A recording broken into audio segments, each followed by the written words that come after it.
bien trajimos un power, las chicas de la DINE avanzaron, trajeron todo un diseño de power y demás. La idea es que sea un conversatorio, que trabajemos, que charlemos. Por ahí ustedes en su actividad diaria tienen algunas preguntas, dudas puntuales, así que estamos todos los organismos dispuestos para ponernos a disposición de ustedes, charlar, conversar, sacar dudas si hay o no, y bueno, trabajar en conjunto. Así que dejo a las compañeras. Gracias, Estefi. Por Sí, favor. eso es un poco la idea. Que también siéntanse con libertad de interrumpirnos en cualquier momento que no se entienda o que quieran realizar alguna pregunta puntual o lo que sea. Igualmente después que terminemos la presentación charlamos un poco más sobre estos temas. Bueno, arrancamos. Dale, Fla. Eh, Como les decía, eh, integramos una mesa nacional que en el marco de una campaña por el derecho al voto de las personas que se encuentran en instituciones de salud mental y discapacidad.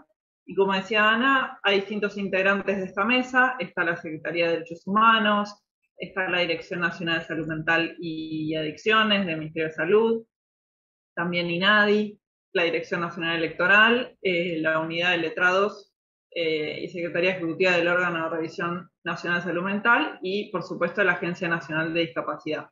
Como decíamos, el objetivo de esta mesa es transversalizar todas las problemáticas y tratar de abordar las demandas que tienen las distintas instituciones de una manera lo más completa y profesional posible, ¿no? Entonces estos organismos, cada uno con sus conocimientos y sus experiencias en distintas cuestiones, contribuye a generar una buena alternativa de resolución de bueno, los problemas que van a ir surgiendo en todo este año electoral. Sí. Y acá tenemos como distintas líneas de acción que en realidad son 5 etapas muy claras que después vamos a profundizar un poquito más, que para nosotros son importantes, que digamos, se discutieron en la campaña y se resolvieron estas 5 etapas, ¿no? La primera etapa, que es en la que seguimos, que es, digamos, además de la presentación de la iniciativa que le hicimos en su momento por YouTube, por streaming, no fue por YouTube, fue en un streaming específico con autoridades y todo, la idea es, esta primera etapa es puramente informativa, para dar a conocer la campaña y animar a otras instituciones, también a nivel local, como vamos a ver después, para que se sumen a las acciones que nosotros vamos a empezar a emprender. La segunda, y para nosotros muy importante en el ámbito electoral, es la promoción de la documentación. Hay determinadas barreras muy específicas que tienen las personas que se encuentran en instituciones de salud mental, eh, con lo cual la gestión del DNI y la promoción de esa gestión para nosotros es una etapa clave y súper importante, y ahora, por ejemplo, estamos también eh, todavía en esa cuestión. Se postergaron la fecha de las elecciones, como quizás sepan, entonces nos da un tiempo más para gestionar este tipo de cuestiones. La tercera etapa tiene que ver con la revisión del padrón electoral, el padrón como el listado donde están las personas habilitadas para votar, los electores, y muchas veces las personas tienen DNI, pero no están incluidas en el padrón. Entonces, después más adelante vamos a ver específicamente esta situación, que, bueno, hay una situación bastante particular en el caso de las personas institucionalizadas. Entonces ahí nosotros abordamos muy puntualmente esto y tratamos de brindar, bueno, distintas alternativas, ¿no? Después está la etapa de la capacitación electoral. Ahora, por ejemplo, estamos en esa etapa, en donde la idea es generar una conversación con las distintas instituciones y, bueno, resolver todo lo que se pueda, informar sobre los derechos políticos de las personas con discapacidad y las medidas de accesibilidad electoral, como vamos a ver más adelante. Y la última etapa tiene que ver con la jornada electoral. O sea, de parte nuestra va a ser una mesa de apoyo para que las instituciones puedan generar mecanismos de acompañamiento para el día puntual de las elecciones. Sí. Por eso nosotros entendemos de alguna manera las limitaciones que puede tener una campaña nacional, porque cuando hablamos de todas estas etapas, bueno, claramente las personas que están trabajando todos los días con usuarios y usuarias son las que realmente van a estar ayudando a gestionar el DNI, son las que los van a acompañar ese día en las elecciones, son las que van a estar revisando el padrón y haciendo el reclamo eventual. Entonces, para nosotros, traer una propuesta de trabajo federal, como dice ahí, es vital. Les diría, no solo importante, sino esencial para que esto se haga con el mayor alcance posible. Así que por eso invitamos a participar a, bueno, todas las entidades que ahí dice, áreas gubernamentales de distintas temáticas, delegaciones del INADI, autoridades de establecimientos de intervención en salud mental, distintos tipos de organizaciones, universidades, lo hacemos como bastante abarcativo. Sí. Bueno, así que puntualmente con las etapas que le estaba comentando al principio, hay una que es...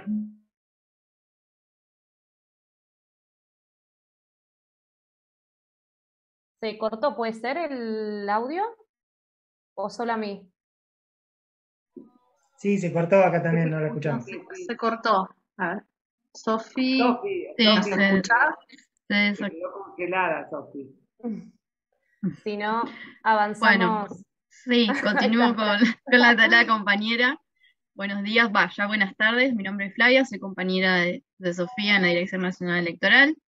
Para que no quede ahí pobre colgada, bueno, les cuento que dentro de las tareas que venía mencionando Sofi, el tema de la cuestión del DNI es una de las más importantes, de verificar que las personas cuenten con el DNI, no solamente, digamos, que esté, digamos, tenga el DNI, sino que este DNI esté actualizado, ¿sí? Bueno, en el caso de tener que gestionar ante la autoridad correspondiente, la gestión del DNI se tratará en instituciones con varias personas, es más complejo, entonces lo que se puede requerir al RENAPER es un equipo móvil, y bueno, desde luego que la persona cuente con ese DNI el día de la elección. Con respecto al padrón electoral, bueno, la revisión del padrón para verificar que las personas institucionalizadas se encuentren incluidas, que sus datos sean correctos, para eso va a haber diferentes fechas que las vamos a mencionar más adelante. Se instala un padrón provisorio donde uno puede revisar específicamente que aparezca, que los datos estén bien, que sea correcto el domicilio, y después el padrón definitivo, donde ahí ya va a estar la información, se supone que correcta, si uno elevó un reclamo, y en la institución, o sea, el establecimiento y la mesa donde le corresponde votar. En el caso de que la persona no esté incluida, bueno, hay que impulsar una revisión digamos, en este caso, si la persona tiene una declaración de insanía o una exclusión por capacidad jurídica, debe ser impulsada a través de los juzgados competentes, digamos, para poder verificar qué tipo de declaración tiene, porque muchas veces lo que sucede es que las declaraciones de insanía están quizás relacionadas con la administración de bienes de la persona, y esto no afecta para nada en los derechos políticos, entonces la persona podría votar tranquilamente. Bueno, para eso es dicha revisión.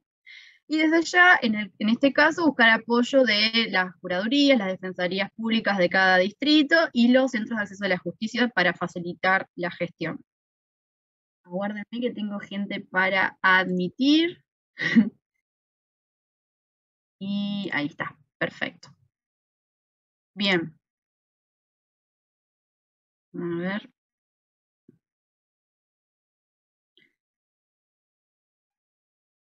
Ahí están ingresando.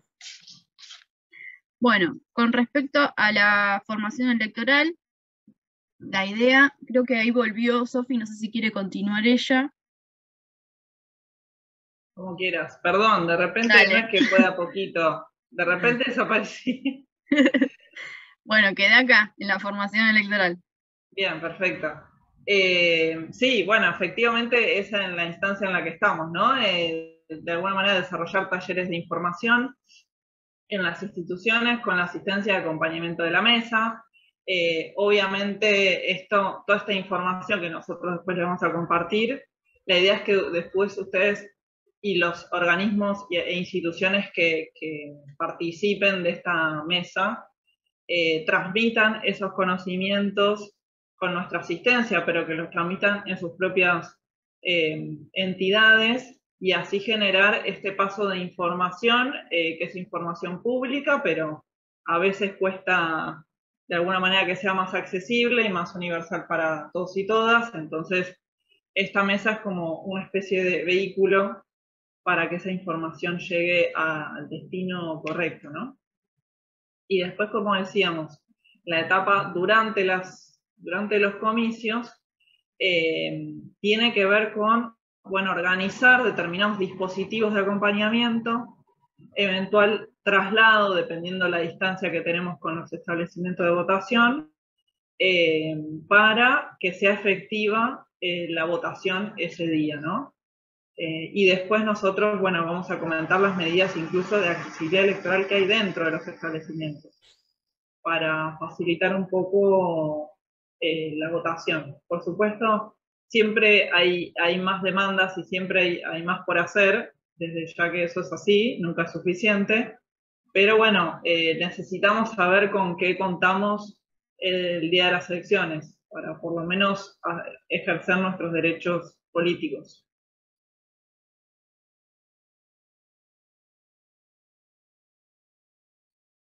Sí. Ahí le paso la palabra a mi compañera Estefi. Ahora quedo yo, que tengo 7 minutitos. Bueno, como verán, a ver, estas etapas que están hablando las chicas y todo esto, realmente necesitamos de ustedes y necesitamos, obviamente, trabajar en conjunto. Ustedes son profesionales, están todo el tiempo trabajando en el marco de la salud mental, en el marco de la discapacidad, con lo cual, obviamente, nosotros lo ponemos, pero por ahí para reforzar que no es necesario, que obviamente estamos en el modelo social de la discapacidad y tenemos que ver, obviamente, a la salud mental desde distintos, podemos decir, distintos componentes. No solo nos enfocamos en lo médico, siempre charlamos con Gaby Dueñas, conversamos y hablamos.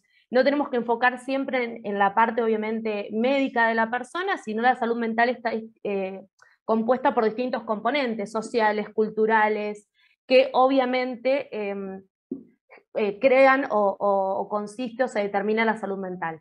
Esto obviamente es desde la Convención de los Derechos de las Personas con Discapacidad. Ustedes seguro lo tienen re claro, que el movimiento, la convención obviamente surge por una lucha popular de los 60 y los 70 en Estados Unidos, que las personas con discapacidad se levantaron y lucharon obviamente por sus derechos y tratar de salir de estas instituciones.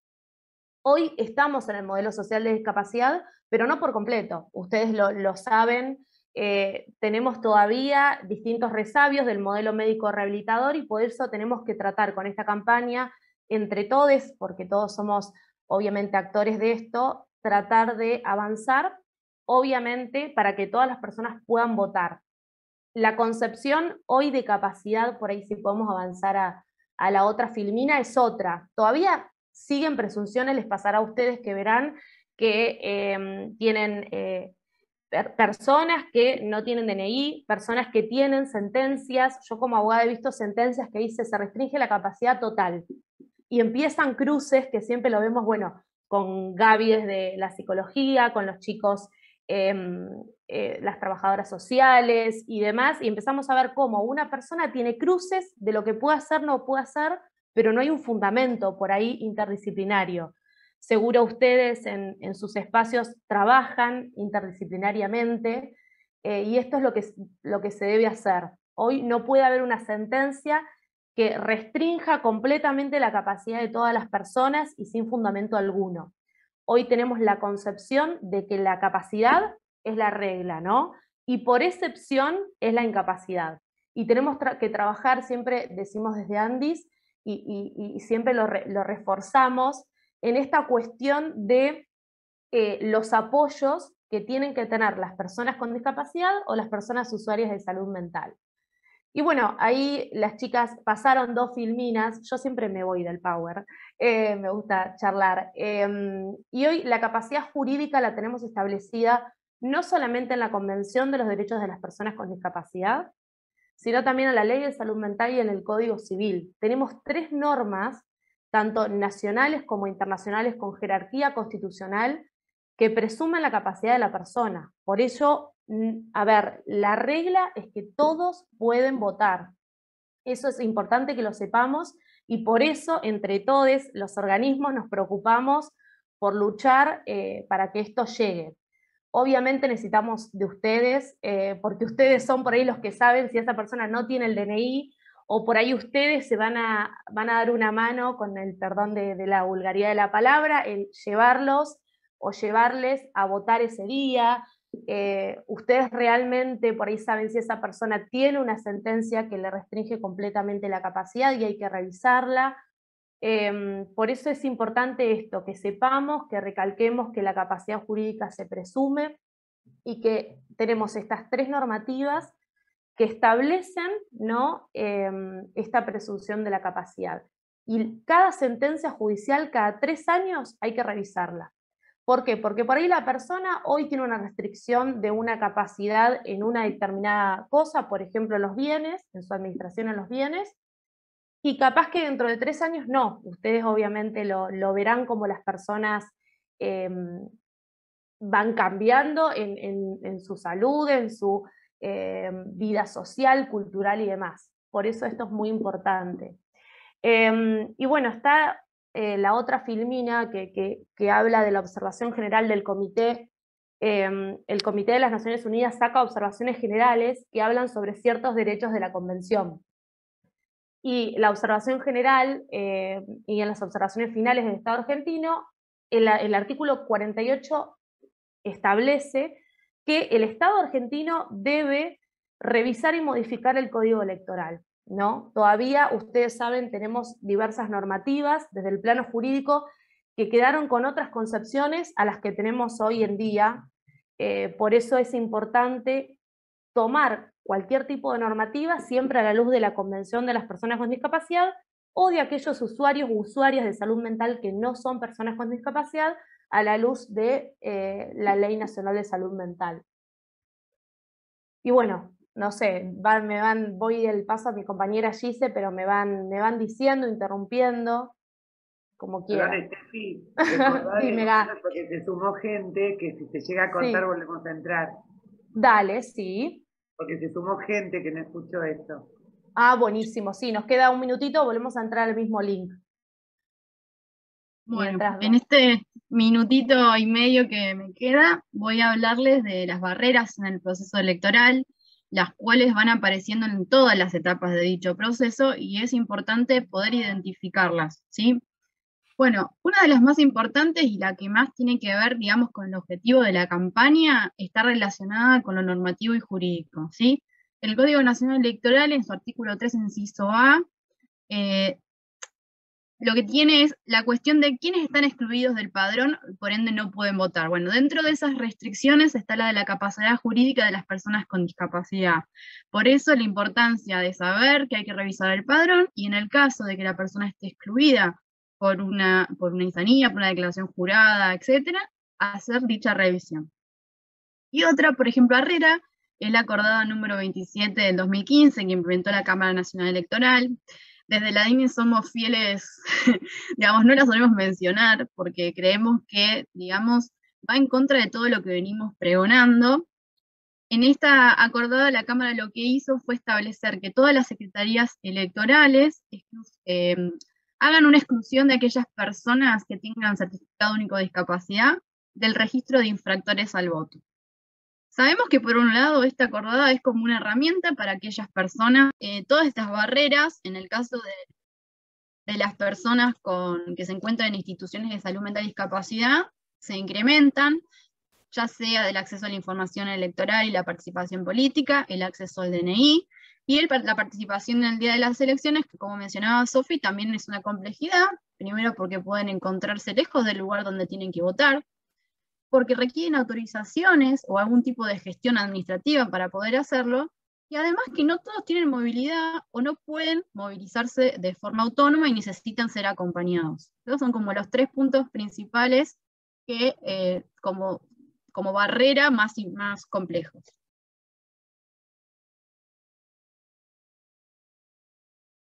Bueno, con respecto a la información básica de la elección, bueno, como comentó Sofía, este año, por el contexto de pandemia de COVID, se presentó un proyecto de ley para postergar las elecciones. Bueno, el día miércoles se terminó de aprobar en el Senado, así que las elecciones cambiaron de fecha, por ende cambió todo el cronograma electoral.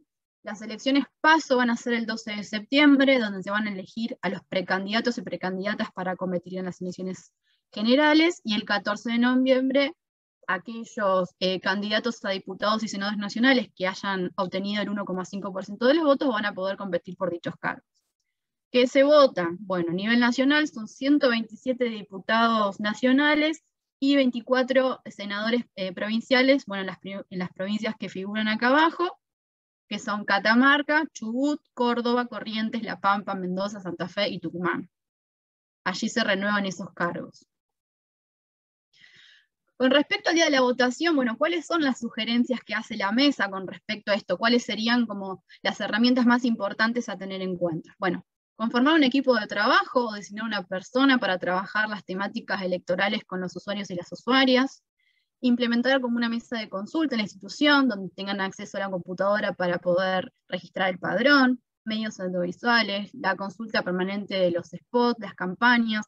Ese también es un punto importante donde la DINE hace recomendaciones a los partidos políticos para que cumplan con la ley, que indica que los spots de campañas tienen que tener medidas de accesibilidad para que todo el electorado pueda acceder a esa información. Eso es muy importante y hacemos hincapié constantemente. Y después la consulta de información electoral, que bueno, la Dirección Nacional en su página web sube todos los materiales, los cuales se pueden descargar e imprimir. Tienen información general, información específica para usuarios, y también sube información a sus redes sociales en lenguaje sencillo. Con respecto al voto informado, que si no se cumple o la persona no está informada, se convierte en una barrera. Bueno, es importante, es fundamental para romper el aislamiento, promover la participación y posibilitar el ejercicio del voto de los usuarios y usuarias, ¿sí?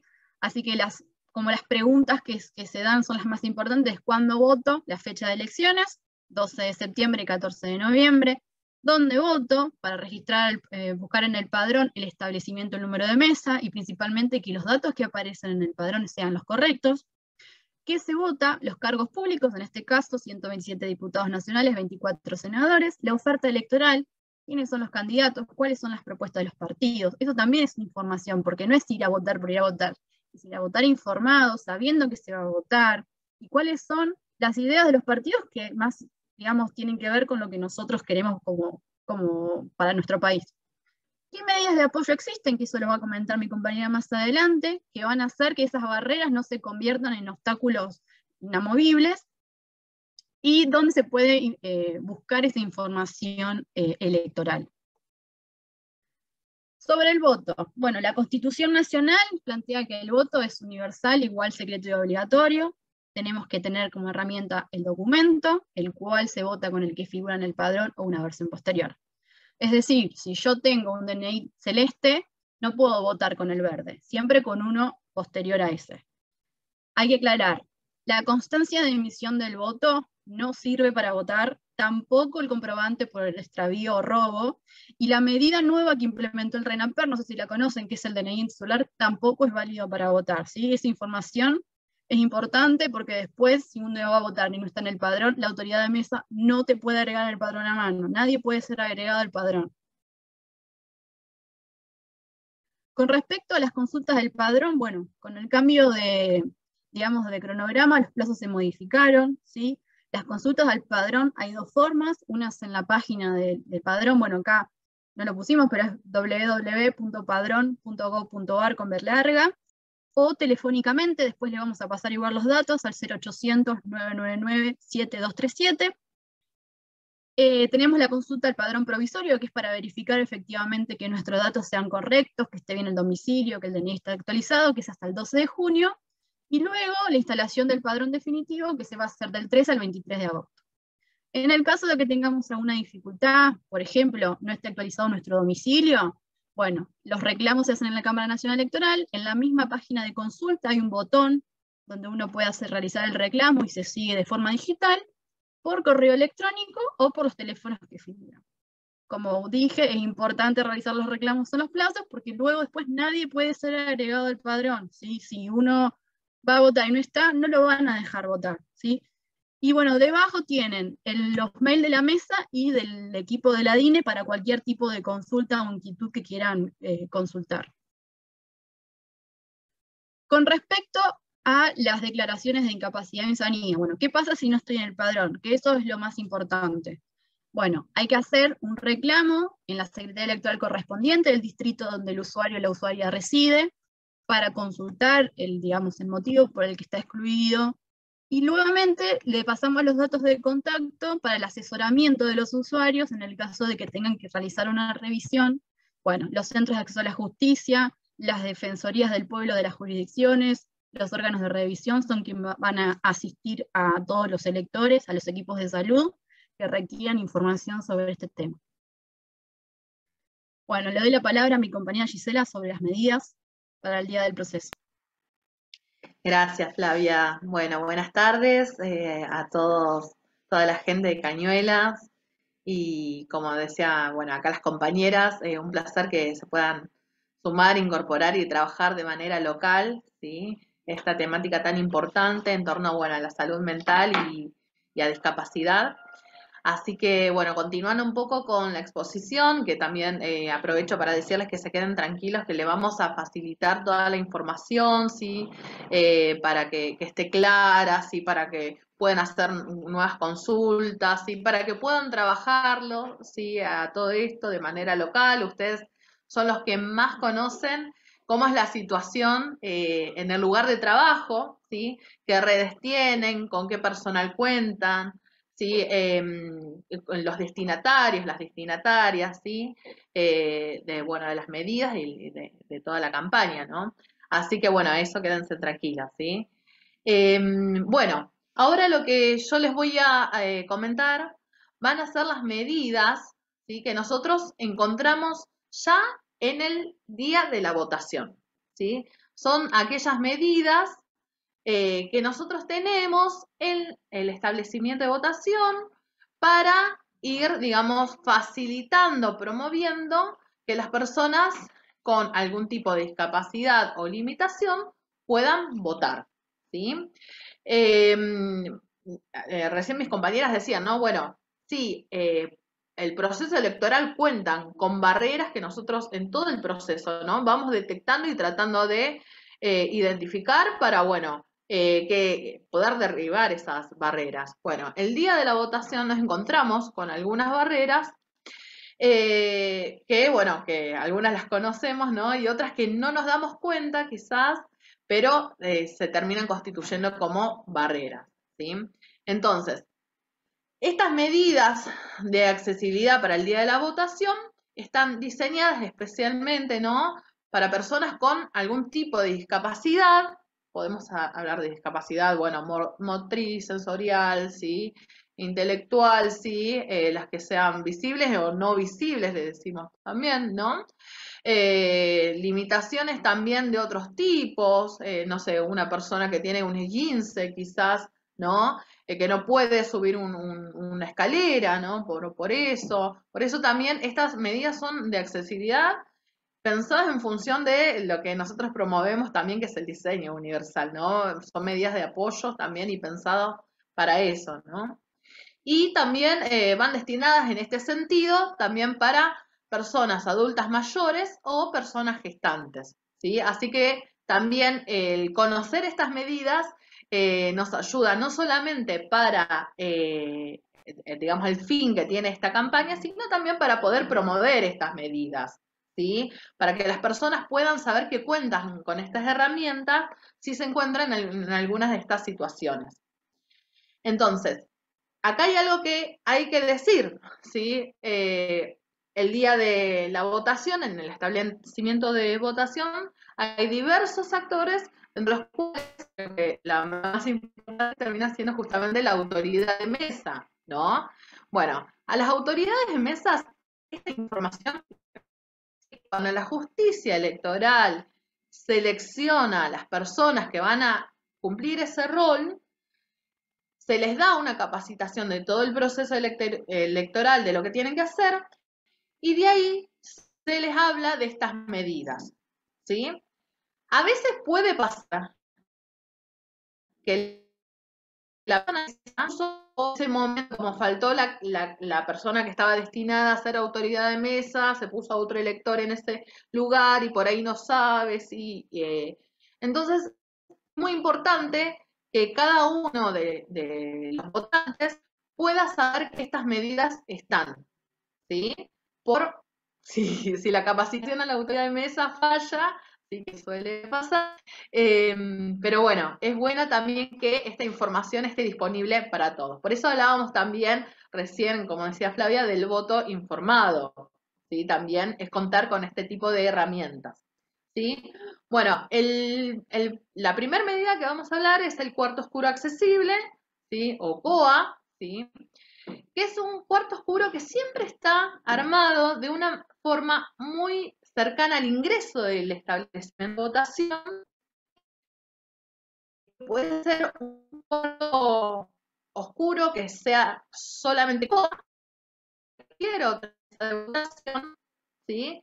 Que en ese momento que el elector le toca votar en otra mesa, ¿sí? Se traslada a este COA, ¿sí? Para emitir allí el voto, ¿sí? Ese COA está señalizado, ustedes acá en la imagen ven el afiche, así que lo van a poder identificar, ¿sí? ¿Vieron este afiche que está, bueno, ahí al costadito? Ese es el afiche del COA para este año, para estas elecciones, ¿sí? Y cuando la persona ingresa al cuarto oscuro, al establecimiento, también puede consultar con otros actores, ¿sí? Ya sea el delegado judicial, del delegado o delegada de la justicia, o a veces el personal del comando que está custodiando también la escuela, ¿sí? Le pueden consultar, ¿sí? Para ver cómo es el procedimiento con el COA, ¿sí?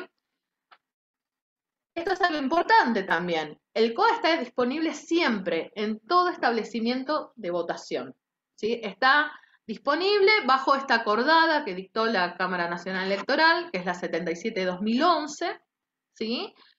Todas las escuelas cuentan con el COA, ¿sí? Ahora, la persona puede hacer uso o no del COA, ¿sí? Eso tiene que ver un poco con la necesidad de apoyo o la autonomía también, ¿sí? Pero lo importante es que sepan que este COA existe, ¿sí? Y pueden hacer uso, ¿sí? Bien. Pasamos a la otra medida, que es la prioridad de voto, ¿sí? Esto, bueno, no requiere tanta explicación, ¿no? Sino más que nada es pedir que no hagan la fila y que tengan la prioridad para votar, ¿sí? En ese caso también sensibilizamos a las autoridades de mesas y a las demás que tienen un rol en ese día en las elecciones, ¿sí? Especialmente también tenemos que tener en cuenta el contexto de COVID, ¿sí? Las personas, por ejemplo, adultas mayores, van a tener una prioridad para votar, por supuesto, para que no estén haciendo fila, más allá de que va a ser obligatorio el uso del barbijo, ¿no? Que va a ser obligatorio también mantener el distanciamiento social y va a haber un ordenamiento en el establecimiento para que no estén muchas personas juntas, ¿sí? Para evitar esas aglomeraciones. Pero bueno, es importante saber que existe la prioridad de voto, ¿sí? Sabemos que cuando trabajamos muchas veces con personas de discapacidad, eso que es la espera para nosotros, ¿no? Muchas veces decimos, bueno, pero tiene que esperar un rato. Bueno, no, hay casos donde no se puede establecer una espera muy larga. Entonces, esta medida es fundamental, ¿sí? Seguimos. Asistido. Sí, acá vamos a explicar un poco el voto asistido, que lo más importante acá tenemos que decir que el voto asistido está por ley, ¿sí? Se la esta ley, que a veces es la Ley de Ciudadanía Argentina, o conocida como la Ley de Votos Joven, ¿sí? Que es la que instaura el voto a partir de los 16 años, y pudimos ahí, a través de mucha lucha y promoción también por parte de las organizaciones de discapacidad, ¿sí? Poner este artículo que es muy importante, porque entendemos, y si bien sabemos que hay diferentes barreras, y inclusive con la boleta de papel y como la tenemos, ¿no? Para los cargos nacionales, este voto asistido intenta también poder tratar de que no sea tal el obstáculo, ¿sí? Sabemos que igual sigue teniendo barreras, especialmente hay algunas demandas de organizaciones de discapacidad, pero este voto asistido intenta por lo menos acompañar o promover, ¿sí? Que las personas en el momento, ¿no? que ingresan en el cuarto oscuro puedan ser asistidas por una persona de su confianza, ¿sí? o por la autoridad. La autonomía de elegir quién ingresa al cuarto oscuro conmigo, ¿sí? Esto es muy importante porque muchas veces se discutía que el voto asistido tenía que ser autoridad de mesa. Bueno, las personas tienen el derecho a elegir también quién va a estar dentro del cuarto oscuro asistiéndoles en agarrar la boleta, en elegir, en ponerla en el sobre, ¿sí? Y a veces las personas no quieren que sea la autoridad de mesa, ¿sí? Porque, bueno, por diversas circunstancias, ¿no? Entonces, bueno, acá es importante, ¿sí? En ese sentido, ¿no? El de la autonomía, ¿sí? Que es algo que también promovemos. Si la persona quiere, puede ingresar con la autoridad de mesa, ¿sí? Y no hay ningún problema. Eso está establecido por ley, ¿sí? Y es importante que la autoridad de mesas después, en el padrón, que tiene un espacio, ¿sí? como de observaciones, consigna ese dato, quién acompaña, ¿sí? a la persona, ¿no? Por eso es importante que la persona que va a acompañar lleve también su DNI, ¿sí? Eso también es importante, ¿sí? Pero bueno, esto es también lo aclaro porque como no se conoce muchas veces, ante la falta de información, empiezan los comentarios, no, ¿por qué ingresa con una persona? Y los cuestionamientos, los comentarios de, hemos escuchado muchas veces, no, porque acarrean a los ciegos a votar, ¿sí? Todos esos estigmas, ¿sí? Todo que surge en torno al desconocimiento también, bueno, ¿no? A veces a malos comentarios, ¿no? Pero, y a la discriminación. Pero bueno, esta es una herramienta, es un derecho que existe, ¿sí? Bien, pasamos al siguiente.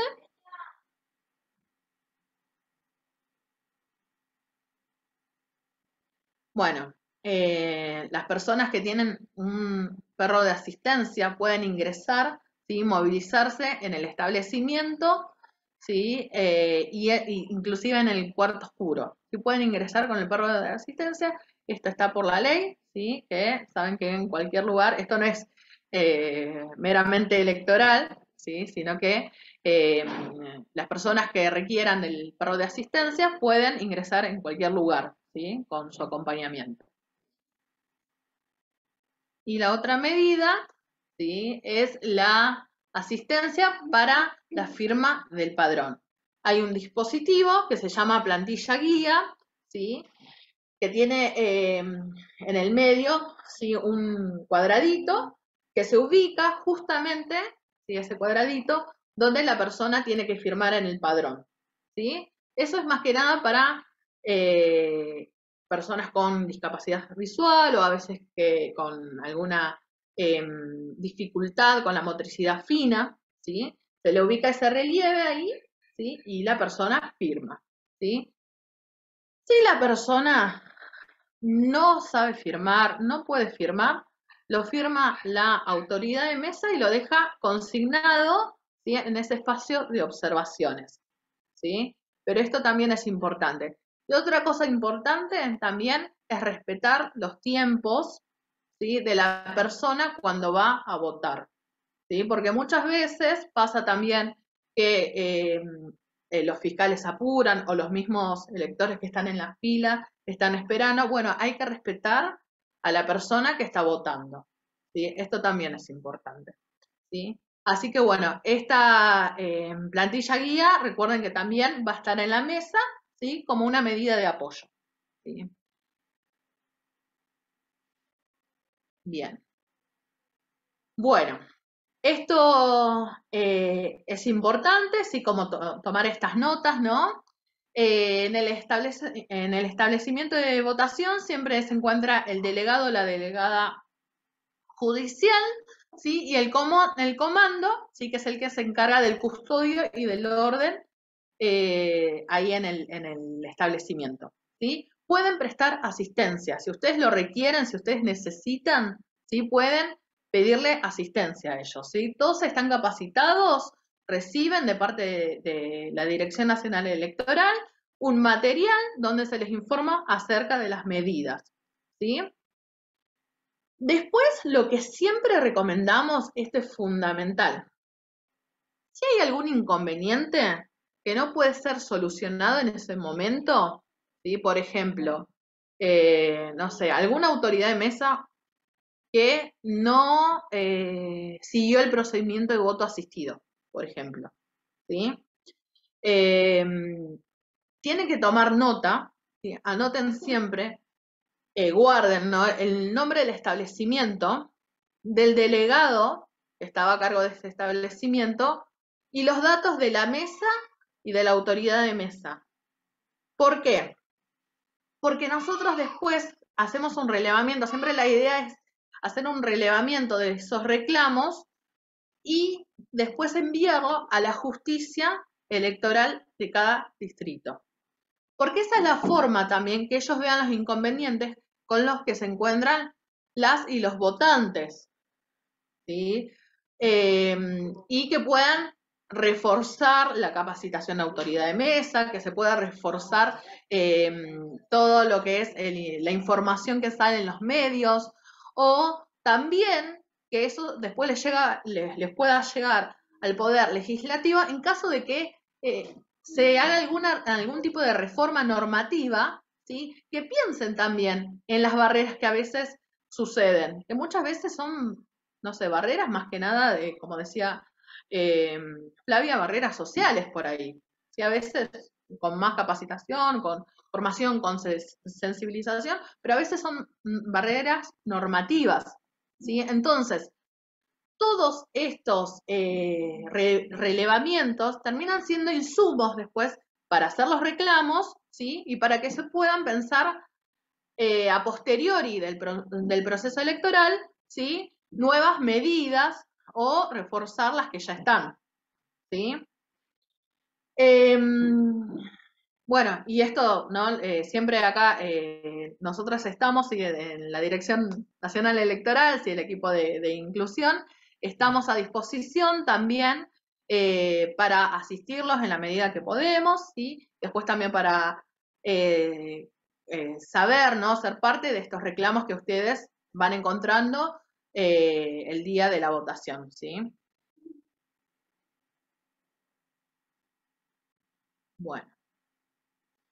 Estos son los mails de contacto, ¿sí?, que manejamos, y saben que está la página de la DINE, donde también este material lo encuentran, y todo el material que nosotros también promovemos, que bueno, que todavía está el botón ahí en construcción en virtud de que se modificaron las fechas hace 2 días, pero van a encontrar toda la información ahí, ¿sí? De todos modos, con la mesa, ¿sí?, que integra todos los que integramos la mesa, ¿sí?, en esta campaña, les hacemos llegar, ¿sí?, toda la información, ¿sí?, todo inclusive este PowerPoint, toda la información, ¿sí?, después lo que necesiten también para seguir trabajando, nosotros se los hacemos llegar. Así que en eso quédense tranquilos, cuentan con los recursos para, bueno, llevar después de manera local este trabajo, ¿sí? Sabemos que a veces es enorme, ¿sí? Es enorme y hay cosas que quizás no salgan y hay cosas que, bueno, necesitábamos más tiempo, se van a dar cuenta en la experiencia, ¿no? De un montón de cuestiones, pero lo más importante es poder sostener esto en el tiempo, no solamente hablamos de esta elección, de este proceso electoral de 2021, sino que también cada 2 años que tenemos en nuestro país elecciones, ¿sí? Que podamos llevar a cabo esta campaña para, bueno, seguir promoviendo la participación política de todas las personas. Bueno, no sé si quedan dudas, consultas, quizás los agobiamos con mucha información también que puede pasar. Yo voy a preguntar algo que, bueno, hay gente del equipo técnico de acá de la institución que por ahí lo puede expresar mejor que yo. Pero dos cosas, en principio. Acá, bueno, la mayoría de los usuarios, si no todos, todos aparecen en el padrón. Eso lo chequeamos, están en el padrón. El 99% tiene DNI, nos queda algunos sin DNI, y el tema es que todos, o el 99% tiene sentencia judicial que los inhibe a votar. Esa es una pregunta, digamos, del procedimiento. Nosotros hablamos con la Curadora General de La Plata, Natalia Becchioli, que nos iba a prestar asistencia en esta cuestión para que se revean las sentencias. Digamos, ese es el camino que habría que seguir en principio para poder modificar la sentencia. Hay que esperar a que se modifique la sentencia para que puedan acceder al derecho al voto. Y después, otra pregunta es, sí, perdón que termino, así ya te digo. Y la otra pregunta es, si pueden desarrollar un poco, no sé si es un abuso de nuestra parte, esta cuestión de argumentar a favor de por qué las personas con discapacidad intelectual les cabe también el derecho a votar como a cualquier persona como a nosotros, que es lo que por ahí es difícil de transmitir al resto de las personas que forman parte de la institución y de la comunidad en la que estamos, porque no hay una tradición, por lo menos en esta institución, en la cual los usuarios tengan esta práctica, ¿no? Estas dos cositas.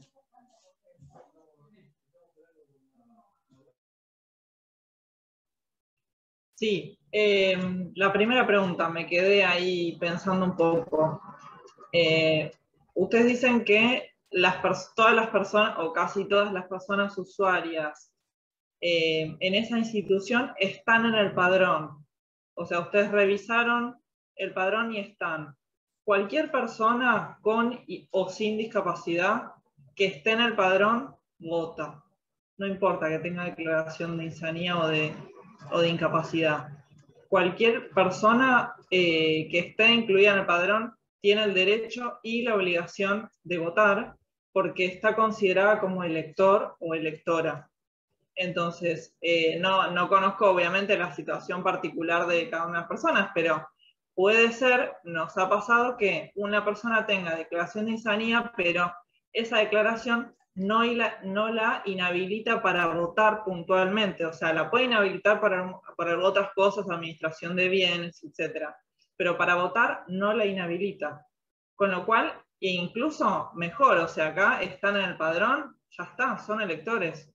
Tienen la obligación y el derecho de votar. O sea, no hay mucha más discusión ahí, porque si uno acompaña o incluso van las personas a votar, están en el establecimiento de votación, van a su mesa de votación puntual que les corresponde, se buscan al padrón, la autoridad de mesa ve eso, y tienen que realizar el mismo procedimiento de votación que cualquier persona que tenga discapacidad, que no tenga discapacidad, que lo que sea. Ahí no se hace una distinción de procedimiento. ¿Sí? ¿Entiende eso? Claro, sí, perfecto. O sea, ellos están en el padrón, entonces están habilitados a votar, y en la sentencia, Sí, aunque claro. en la sentencia diga que están inhabilitados para votar, ellos igual podrían presentarse a votar en donde están convocados. ¿Vos sabés que Claro. la sentencia diga eso puntualmente, que están inhabilitados para votar? Sí, está tildado. O- Tiene el tilde que decía acá la compañera. Sí, perdone, en ese caso, si quieren, les podemos dejar nuestros contactos, porque nosotros tenemos, obviamente, dentro de estas mesas está también el órgano de revisión de salud mental, y ahí podemos ayudarles para que estas sentencias sean revisadas, porque tal vez son sentencias de hace años, ¿no? En la cual no fueron revisadas, y es importante que se revise esta incapacidad que la sentencia establece para votar. De igual forma, también lo que sucede es que las sentencias a veces no se libran un oficio a la Cámara Electoral, corríjame las compañeras también, esto yo lo digo del plano jurídico, y sucede que tal vez por eso están en el padrón, y por eso, sí, por ahí ellos van a votar, el voto se los van a tomar. Pero lo que es importante, y yo quiero recalcar acá, es que la sentencia debe ser revisada. Tal vez son sentencias muy viejas, y la ley de salud mental lo establece, que cada 3 años tienen que ser revisadas, porque esas sentencias seguramente no fueron desde una mirada interdisciplinaria, y tal vez incluso a esta persona ni siquiera se la citó en el proceso. Bien. Sí, efectivamente, como dice Steffi, puede ser que la persona tenga la declaración, nunca se haya comunicado a la Cámara Nacional Electoral. Si la persona aparece en el padrón, es una dificultad menos. La dificultad estaría si la persona tiene esa declaración y ahí no aparece en el padrón. Ahí se complejiza más la situación. Igual me parece súper importante que se haga una revisión, que se tenga en cuenta si esa situación cambió. Pero si aparece en el padrón, la persona puede votar y eso es lo mejor que les puede pasar como situación de no tener que iniciar un reclamo para que los agreguen. O sea, en ese sentido no hay ningún tipo de dificultad. Sí, yo quería, bueno, agregar también que en base a lo segundo, ¿no? A esta justificación, ¿no? ¿Por qué deberían votar, ¿no? Bueno, tiene que ver, nosotros la perspectiva que adoptamos es la perspectiva de los derechos humanos, ¿sí? La participación política es un derecho humano. Quiere decir, derecho, todo aquello que tenemos nadie nos puede sacar. ¿Sí? Como personas, tiene que ver con la dignidad humana, tiene que ver con que somos parte de una comunidad, ¿sí? Y justamente la idea, ¿no? De ir erosionando ese modelo médico hegemónico, ¿sí? Donde todo pasaba por una visión más biologicista, bueno, es justamente integrar, ¿no? Esta perspectiva de derechos humanos, esta perspectiva desde los derechos, y también, ¿no?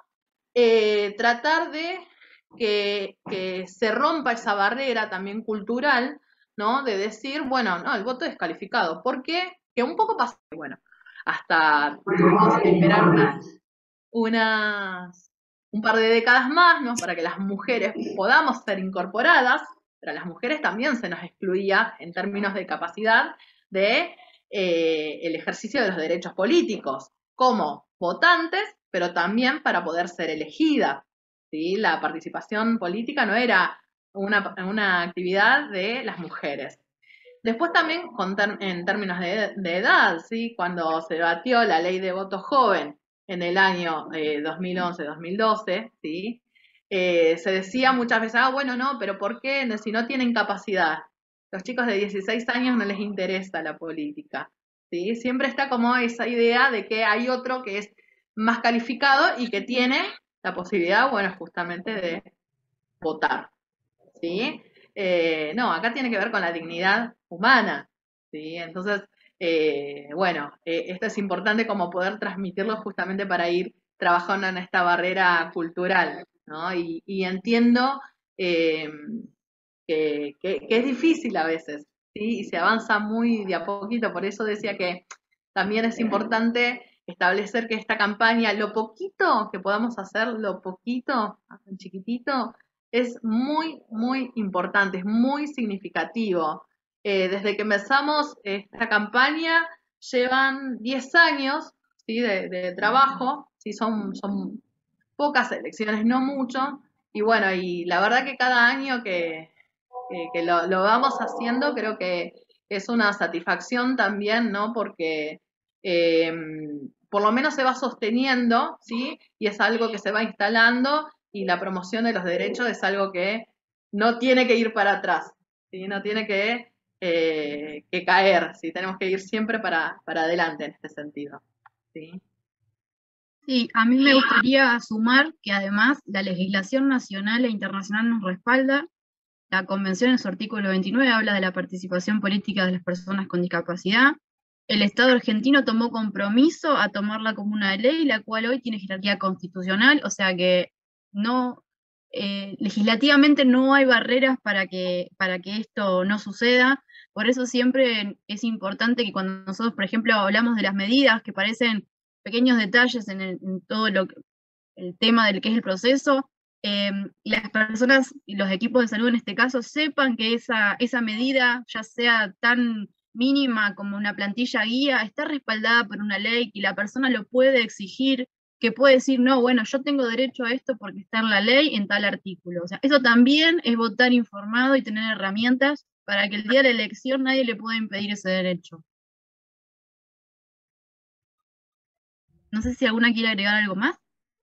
Sí, muy buena todo lo que expusieron las compañeras de la DINE, información de calidad y con mucho compromiso en el trabajo. Quería contarles también que esta tarde estamos haciendo una actividad desde la Agencia Nacional de Discapacidad por los 13 años de la aprobación de la Convención sobre los derechos de las personas con discapacidad en nuestro país. Van a estar Fernando Galarraga, el director ejecutivo de la ANDIS, Horacio Pietragala, secretario de Derechos Humanos, Daniel Filmus y Cecilia Meirovich, del Ministerio de Relaciones Exteriores. Bueno, yo voy a estar oficiando como moderadora del encuentro, y quiero compartir también algo que yo nunca comparto públicamente, me da un poco de cosa aparte acá porque se está grabando, pero quiero compartirlo. Yo fui usuaria de un servicio de salud mental en el año, tuve una depresión muy grande en el año 2001, y actualmente tengo una discapacidad motriz producto de esta situación que atravesé relacionada con la salud mental. Y agradezco la confianza de este gobierno, de Fernando Galarraga como titular de la Agencia Nacional de Discapacidad, y de este gobierno del Frente de Todos, encabezado por Alberto Fernández, por Cristina Fernández, porque siento que lo político, los contextos políticos tienen mucho que ver con los derechos políticos y los derechos sociales de las personas. Esta convicción de que hoy personas con discapacidad estemos al frente y en cargos de conducción tiene que ver con un gobierno popular. Y los momentos de restricción de derechos también tienen que ver con momentos de gobiernos de corte neoliberal.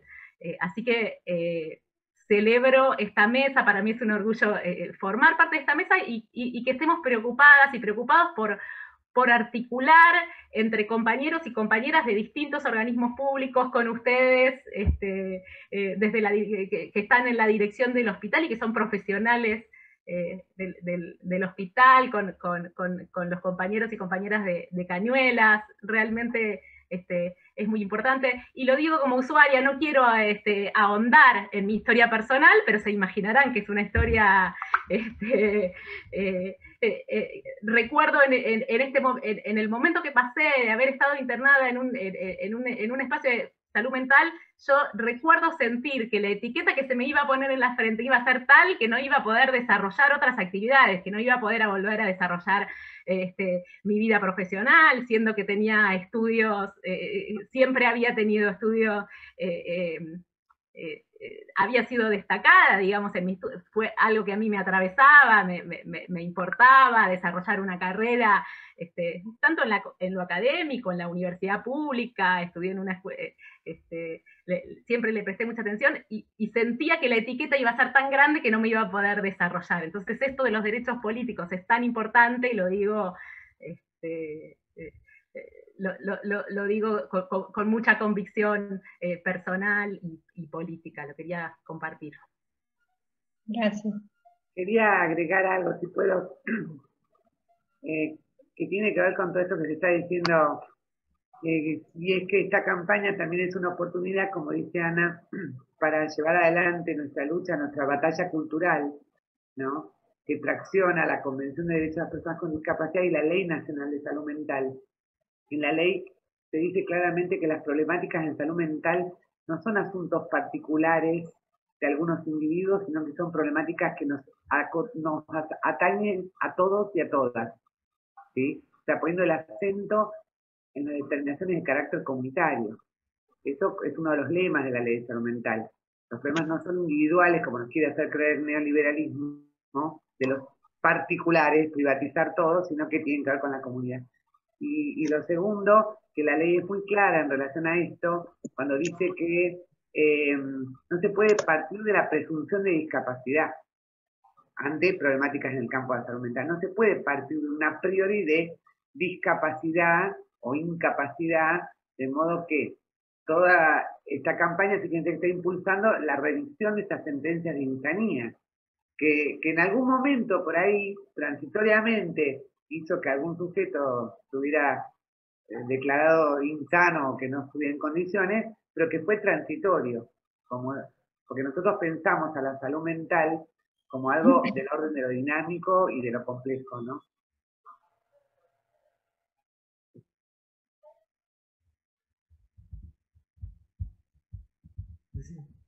Y en este sentido también quería contarles, para descontracturar y contar parte del trabajo que fuimos haciendo en la mesa, porque el trabajo surgió ante la preocupación de las personas que no podían votar por estar internadas o institucionalizadas en hospitales o en instituciones, y fuimos también enriqueciendo entre los distintos, las distintas personas que integramos la mesa, desde los distintos organismos, esta mirada integral también, y de derechos humanos, esto que contaron Sofía, Flavia y Cisela, estas cuestiones de la accesibilidad también. A mí me nació ahora del corazón contar mi historia personal. Yo hoy en día tengo una discapacidad motriz, tengo una amputación debajo de rodilla en las dos piernas, y pensaba en este simbolismo de decir, de nuestro presidente, de hablar de poner a la Argentina de pie. Como muchas personas, y lo digo como un simbolismo, porque bueno, yo hoy en día puedo pararme en mis dos prótesis, digamos, y si no me parara en mis dos prótesis, estaría en una silla de ruedas y estaría de pie igual, porque estar de pie es simbólico, tiene que ver con la dignidad de querer un país, de querer un país mejor y de que seamos parte de nuestros proyectos y de nuestros sueños. Y quiero compartir esto porque en el momento en aquel momento en que estuve internada, uno de mis sueños era que pudiéramos discutir esto en el lugar donde yo estaba internada, y no había espacio para discutirlo. Había una mirada médica muy fuerte. También pienso ahora con todo este tema de las vacunas. Ayer el jefe de gabinete decía ante los legisladores: parecen visitadores médicos en vez de dirigentes políticos, por defender los intereses de un laboratorio en vez de defender el destino de las y los argentinos. Y realmente pasa mucho con las personas internadas en instituciones o con las personas que atraviesan una situación de salud mental, esta cuestión de pensar que todo se resuelve con una pastilla o con un medicamento, cuando muchos de los problemas de la salud mental sabemos que son problemas sociales, de injusticias sociales muy profundas de nuestro territorio. Y poner esto sobre la mesa me parece muy importante también. Y eso tiene que ver con los derechos políticos, y por eso el derecho de las personas que están internadas o institucionalizadas a votar. Y esto que decía Estefanía, de que cuenten con nosotros para revisar estas sentencias, para que podamos articular con los organismos correspondientes, porque más allá de lo que decían Sofía, Flavia y Cisela, que si están en el padrón pueden votar, no es menor para la persona no es menor para la persona una sentencia que pone la etiqueta de la incapacidad, que mella la autoestima, que le muestra a la persona que todo el tiempo se está sospechando sobre ella, y tenerlo que hacer por izquierda, entre comillas, que tener una revisión de la sentencia es un acto reparatorio también. Entonces, todo lo que podamos hacer y acompañar desde el Estado, me parece que tenemos que intentar hacerlo.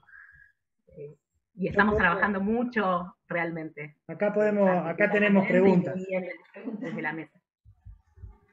Sí, Guillermo. Hola, buenas tardes. Patricia, soy trabajadora social de acá en la institución del Dardo Rocha. Reinteresante toda la experiencia por ahí, lo que están comentando. Yo voy a volver un poquito para atrás con el tema de lo que es revisión de sentencias y seguramente nos vamos a estar poniendo en contacto porque vamos a necesitar orientación y colaboración en eso. Como Guille hizo la pregunta hace un ratito, nosotros tenemos esta característica. Todos los usuarios están incluidos en el padrón, estarían hasta ahí en condiciones de votar, pero su sentencia está marcada con que están inhabilitados para votar, ¿sí? Ustedes saben, los que son ahí abogados también, saben cuál es la esquela que dice en la sentencia. En la mayoría no comprende la responsabilidad del ejercicio de votar, como otras cosas en las que también los limita. También debo decir que las sentencias no son tan viejas, ¿no? No son que se marcó eso y que nunca más se revisaron, ¿no? Desde la Ley de Salud Mental, las sentencias se vienen revisando cada 3 años, como lo viene marcando, a veces un poquito más, pero sí, eso se está haciendo, o sea que las sentencias son nuevas, y una de las preguntas es esta: nosotros hacemos la revisión de sentencias, solicitamos la revisión de sentencias. Nos llega, ustedes saben cuáles son los tiempos de justicia en este momento, en el trabajo virtual, en esta pandemia también, sin presencialidad en las instituciones, con la presencia solo virtual. Hacemos el pedido de revisión de sentencias. Empieza el proceso y no llega la sentencia que tenga que llegar, por ejemplo, para el 12 de septiembre, ¿sí? Llega posterior al 12, con la habilitación para ejercer el voto. ¿Lo podría hacer? Primera pregunta. Y estoy en realidad pensando, una de las cosas, Guille en la presentación dijo, somos una institución, sí, que trabaja con discapacidad intelectual, que nosotros tenemos hoy por hoy el mayor porcentaje es de pacientes con discapacidad profundo, ¿sí? Un retraso mental profundo. En este caso yo me estoy refiriendo solamente en la renovación por ahí de sentencias de algunos pacientes con diagnóstico de retraso mental moderado que estarían en condiciones de ejercer el voto, ¿no? De que esa sentencia sea revisada para que puedan ejercer el voto. Hay algunos que realmente no lo pueden hacer, ¿sí? Entonces, bueno, todas esas cosas como que vamos preguntando. No sé en qué nos pueden orientar con eso. Sí, bueno, con respecto a esa pregunta, mira, evidentemente no se han cruzado datos de revisión de sentencias con la Cámara Nacional Electoral y las secretarías electorales de cada distrito, bueno, en este caso Distrito de Provincia de Buenos Aires. Si se hace la revisión de sentencia y se llega a una definición posterior a la fecha de las PASO, 12 de septiembre, la persona igual puede votar, porque imagínate que ustedes, la persona asiste al establecimiento de votación y las autoridades de mesa no tienen la capacidad ni la competencia de revisar sentencias ni de ver si la persona tiene declaración de insanía o no. No tiene esa potestad ni lo puede hacer. Con lo cual, solo se tiene que fijar si está en el padrón. Y si, como ustedes indican, la situación es que todos están en el padrón, lo que pasa es que no se cruzaron los datos, no se actualizaron, eso nos juega a favor realmente, porque si bien hay un impedimento más formal, ese impedimento no se plasmó en el padrón actualmente. Entonces, se puede utilizar eso a favor, y si la sentencia se define posteriormente y se habilita luego al procedimiento de votación, no importa, en las PASO puede votar tranquilamente, porque la autoridad de mesa solo lo que puede hacer es chequear el padrón, nada más. Aún así, sí, Steffi, dale, que vos sos la experta. No, lo que quería mencionar es que, en primer lugar, es la importancia, como recalcaron las compañeras, de que esa sentencia sea revisada, porque esa sentencia incluso hasta, en muchos casos, los limitan hasta para que puedan casarse, es decir, de quién enamorarse y de con quién comprometerse durante su vida, esa sentencia lo restringe, con lo cual es inconstitucional e inconvencional. En ese norte, si ustedes solicitan si se les solicita una revisación de sentencia y esa sentencia nuevamente restringe la capacidad, hay que ver si ese oficio o no llegó a la Cámara Electoral. Si no llegó, que voten esas personas, porque ahí esa sentencia se puede apelar y directamente se puede llegar a otras elecciones con esa sentencia realmente habilitada a esa persona del plano jurídico para votar. Pensemos que muchas veces yo no solamente formo parte de la Agencia Nacional de Discapacidad, sino de la Clínica Jurídica de Derechos Humanos y Discapacidad de La Plata, de la universidad. Nosotros en la universidad nos dedicamos a hacer demandas y a declarar ciertas nulidades de los procedimientos, porque hay sentencias en primera instancia que establecen esta restricción, pero por ahí nunca se escuchó a la persona o no fue de manera interdisciplinaria. Así que eso tengan en cuenta, que puede suceder que venga nuevamente la sentencia, pero esa sentencia pueda ser apelada, y mientras esa persona esté en el padrón, que esa persona pueda votar. Eso es importante, no sé si queda claro, pero para que lo tengan en cuenta. Y obviamente quedamos a disposición todos para que se puedan revisar realmente con una concepción bien del modelo social de la discapacidad y acompañarlos de ese plano, obviamente. Sí, y me gustaría agregar, con respecto a los plazos que a veces tiene la justicia en el caso de la revisión, la campaña también lo que propone es que esto va a ser un trabajo a largo plazo. O sea, hay mucha gente que quizás inicia el trámite de revisión de esa declaración y no va a poder votar en esta elección, y eso hay que tenerlo en cuenta. Pero sí es un paso a futuras elecciones para que esto se empiece a resolver y quede clarificado de que la persona está en condiciones de votar, ¿sí? O sea, es una campaña a largo plazo donde todo se va a ir incrementando, quizás haya modificaciones legales, haya modificaciones en las medidas, pero que bueno, sí, va a pasar que hay gente que va a iniciar su trámite o su revisión y no va a poder votar en estas elecciones.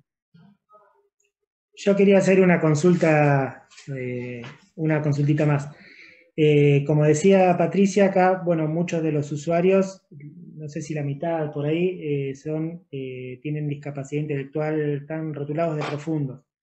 ¿Qué toman en cuenta ustedes para iniciar, o qué se tomaría en cuenta para iniciar un proceso de acompañamiento en este sentido, ¿no? Para que puedan ejercer su derecho? Ciertamente hay personas que podrían manifestar su interés en votar, hay usuarios que claramente podrían manifestar su interés, e inclusive se les podría decir que su deber es votar, y lo entenderían, y hay otros usuarios que no, directamente no podrían comprender lo que significa el acto de votar. Y por otro lado quería consultar respecto de todo lo que veníamos hablando, si más allá de todo, un juez puede dictaminar que una persona no puede votar. Quiero decir, puede existir eso en relación a todo lo que ustedes fueron planteando. De todos modos, ¿puede un juez dictaminar esta persona no puede votar por más de que sea un derecho establecido constitucionalmente?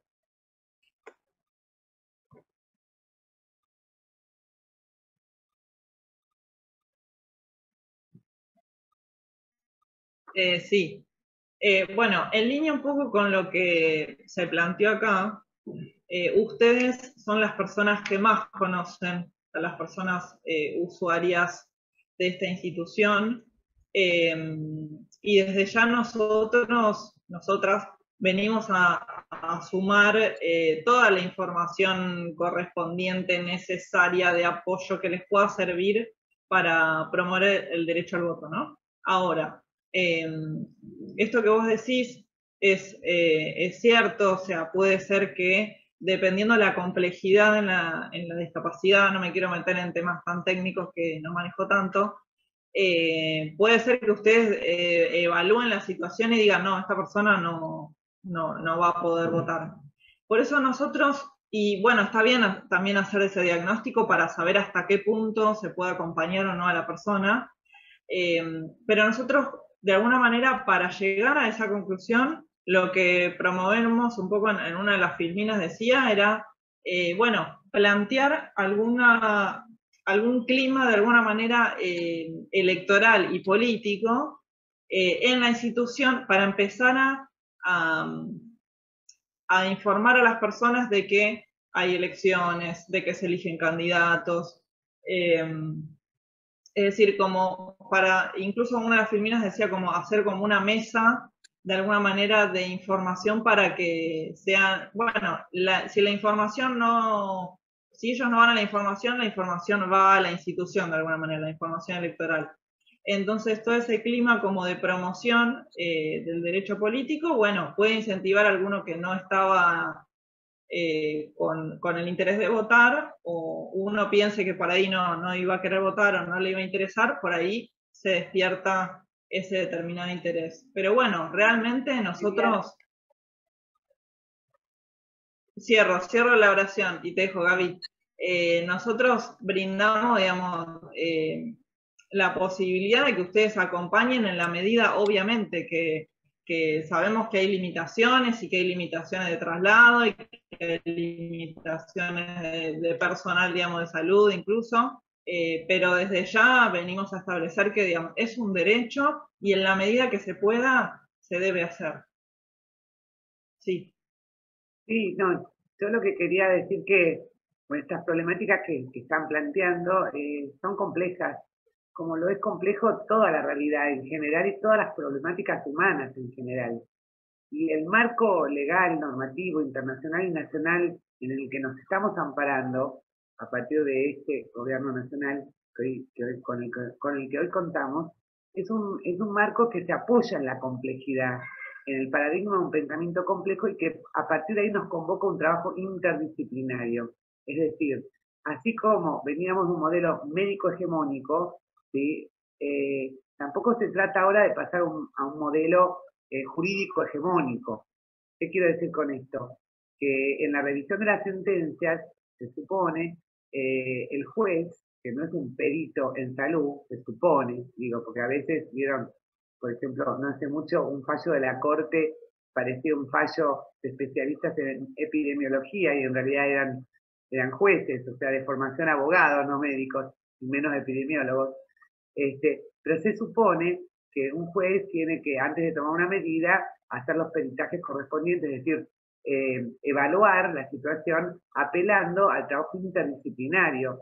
Yo estuve muchos años trabajando justamente en la ley de salud mental con los jueces de paz en provincia de Buenos Aires para informarlos acerca de las complejidades a las que nos convoca la ley de salud mental y señalándoles permanentemente esto de la necesidad del trabajo interdisciplinario e intersectorial. O sea, aunque la firma la ponga un juez, él debe apoyar su trabajo, su sentencia, en los aportes interdisciplinarios y en la voz del sujeto al que se está refiriendo, ¿no? Creo que en este sentido es toda una oportunidad que nos da esta campaña, más allá de los tiempos, de que se hayan podido no cruzar algunos datos, para repensar como comunidad en general, ¿sí? No solamente hacia adentro del campo de la salud mental, en este caso, sino a la comunidad en general, ¿no? Sobre la importancia de restituir derechos. A eso nos convoca este gobierno y nosotros por eso estamos llevando adelante esta campaña con mucha alegría, ¿sí? Porque de eso se trata, de restituir derechos y de entender que a la sociedad, a la comunidad, a la patria la hacemos entre todos, sin ninguno afuera. Ayer era el día o antes de ayer el día de ni una menos, bueno, decimos ni una ni uno menos en relación a los derechos.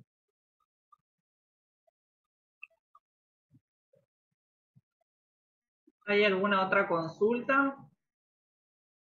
o comentario que quieran hacer.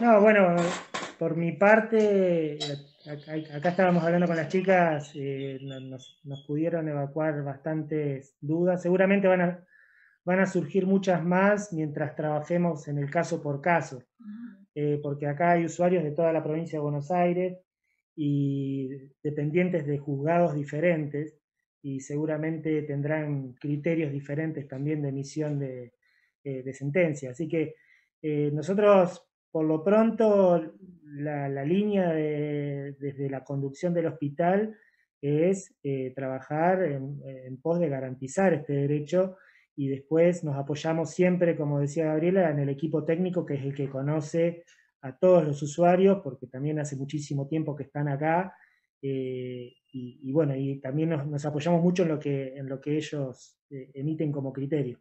Ahora, bueno, nos queda mucho más claro el tema del padrón y bueno, y el tema de la revisión de sentencias. Así que vamos a trabajar en ese sentido, y por eso, bueno, les agradecemos que hayan dedicado este tiempo para instruirnos un poco en este área que realmente se presentó primero como una inquietud hacia adentro del equipo de trabajo, antes que revisáramos sentencia, antes que revisáramos el padrón. Nos dimos una discusión interna, inclusive respecto del concepto de capacidad que ustedes estuvieron explicando recién. Así que, bueno, nos ha quedado, por lo menos a mí personalmente, muy claro, y sumado a un video que circula en YouTube, que es, creo que de un encuentro de capacitación que hicieron, o del lanzamiento, creo que fue de la campaña, también muy interesante, como que viene a cerrar eso. Yo, cuando estaba yo trabajaba en el Hospital Borda, participé de cuando la Colifata hizo el simulacro de votación, y me había quedado con esa impresión, pero bueno, las lógicas en Provincia de Buenos Aires son diferentes a las de Capital Federal, así que nada, me parece que está bueno encaminarnos todos en un mismo sentido, que es el de la garantización de derechos, y no hay nada más lindo que trabajar en ese sentido. Muy bueno, muy bueno. Y puedo aprovechar para hacerles una pregunta. ¿Hay personas con otros tipos de discapacidad en el hospital? ¿Mencionaron personas con discapacidad intelectual? No, principalmente intelectual, y por ahí, hoy por hoy, con alguna discapacidad motriz. Bien. Gracias. No. Que generalmente están asociadas con algunas problemáticas muy severas y complejas en lo intelectual, ¿no? Por supuesto, sí. A ver, quiero aclarar, discapacidad intelectual, no pacientes con patologías psiquiátricas, ¿sí? Claro. Así sí, se entendió perfecto. Sabíamos. Bien, perfecto. Sí. Así que bueno, no sé si querían decir algo más. Estamos muy agradecidos, ya les vuelvo a repetir, y nos quedamos con el mail para comunicarnos con ustedes, en todo caso de que surja alguna cuestión particular. Perfecto. Bueno, estamos a su disposición. También le vamos a hacer llegar este PPT, y cualquier tipo de consulta cuentan con todos los contactos que están ahí para comunicarse y evacuar dudas. Y bueno, si también vamos a ir elaborando desde la DINE materiales específicos, van a estar subiéndose a la página, así que ahí recuerden que eso lo pueden descargar, incluso imprimir. Eso es material público para toda la ciudadanía. Y bueno, cualquier cosa, aquí estamos. Bueno, gracias. Muchísimas gracias. Muchísimas gracias. Gracias.